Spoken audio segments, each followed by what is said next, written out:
नमो नमः।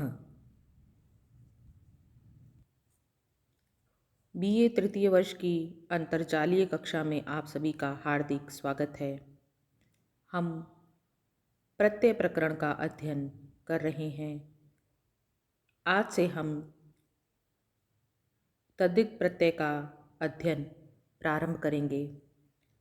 बीए तृतीय वर्ष के संस्कृत साहित्य के पाठ्यक्रम में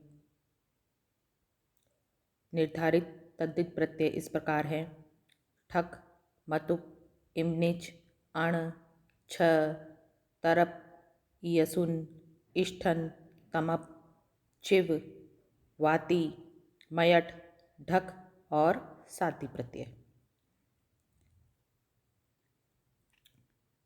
तद्धित प्रत्यय के अध्ययन को जारी रखते हुए आज हम ठक प्रत्यय का अध्ययन करेंगे। ठक प्रत्यय का विधायक सूत्र है रेवत्यादिभ्यश् ठक, अर्थात रेवत्यादि गणपठित शब्दों से ठक प्रत्यय होता है। ठक प्रत्यय अपत्य अर्थ में होता है। ठक प्रत्यय के क की हलन्त्यम सूत्र से इत संज्ञा हो जाती है और फिर उसके बाद तस्य लोपः सूत्र से क का लोप हो जाता है, तो ठ शेष रहता है। ठस्येकः सूत्र से ठक प्रत्यय के शेष रहे ठ को इक आदेश हो जाता है। जब हम किसी शब्द से ठक प्रत्यय करते हैं तो किति च सूत्र से उस शब्द के आदि अच की वृद्धि होती है, कित तद्धित प्रत्यय परे रहते। यहाँ पर जो ठक है उसमें क की इत संज्ञा हुई है, इसलिए यह कित भी है और तद्धित प्रत्यय भी है, अतः ठक प्रत्यय के योग में आदि अच की वृद्धि होगी।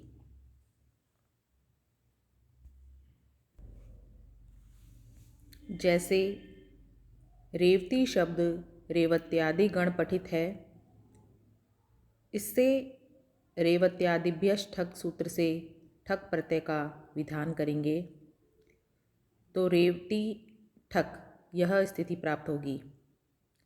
इस दशा में हलन्त्यम सूत्र से ठक के क की इत संज्ञा करके तस्य लोपः सूत्र से इत संज्ञक क का लोप करने पर ठ शेष रहेगा, तो रेवती ठ यह दशा प्राप्त होगी। इस दशा में ठस्येकः सूत्र से ठक के ठ को इक आदेश करने पर रेवती इक यह रूप प्राप्त होगा।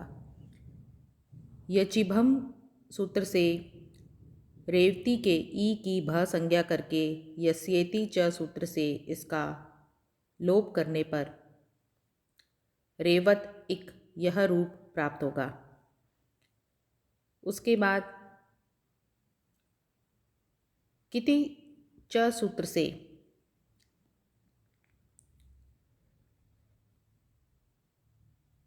कित तद्धित प्रत्यय परे रहने के कारण रेवत के आदि अच को वृद्धि आदेश करने पर रैवत इक यह रूप बनता है।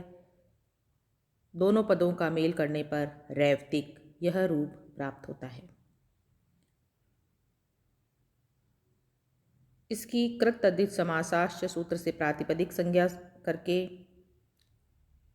स्वजशम और इत्यादि सूत्र से प्रथमा विभक्ति एक वचन की विवक्षा में पुल्लिंग में सु प्रत्यय का विधान करने पर रैवतिक सु यह रूप प्राप्त होता है। उपदेशे अजनुनासिक इत सूत्र से सु के अनुबंध का लोप करने पर रैवतिक स यह रूप प्राप्त होता है। स सजुषो रू से स को रुत्व आदेश करने पर और उपदेशे अजनुनासिक इत से रू के भी अनुबंध का लोप करने पर रैवतिक र यह रूप प्राप्त होता है। विरामो अवसानम से र को अवसान संज्ञा होती है और खरवसानयो विसर्जनीय सूत्र से र को विसर्ग आदेश करने पर पुल्लिंग में रैवतिकः रूप सिद्ध होता है। इसी प्रकार ठक प्रत्यय से बने अन्य शब्दों को भी हम सिद्ध कर सकते हैं।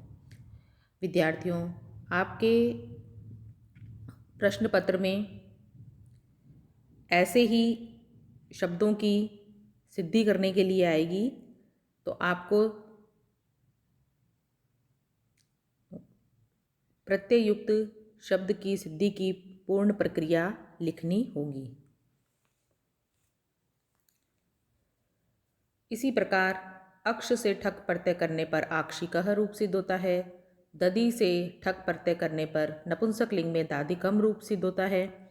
उडुप से ठक प्रत्यय करने पर औडुपिकः रूप सिद्ध होता है। समाज से ठक प्रत्यय करने पर सामाजिकः रूप सिद्ध होता है। शब्द से ठक प्रत्यय करने पर शाब्दिकः रूप सिद्ध होता है।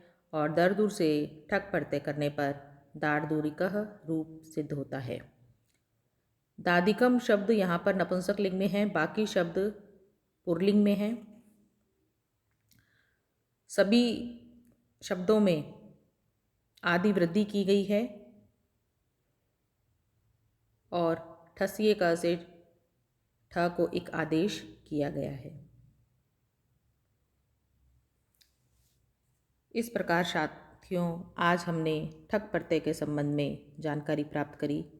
अब मैं अपनी वाणी को यहीं विराम देती हूँ। अगले वीडियो में हम इमनिच प्रत्यय के संबंध में जानकारी प्राप्त करेंगे। ठक प्रत्यय के संबंध में आपको कोई प्रश्न पूछना हो तो आप पूछ सकते हैं।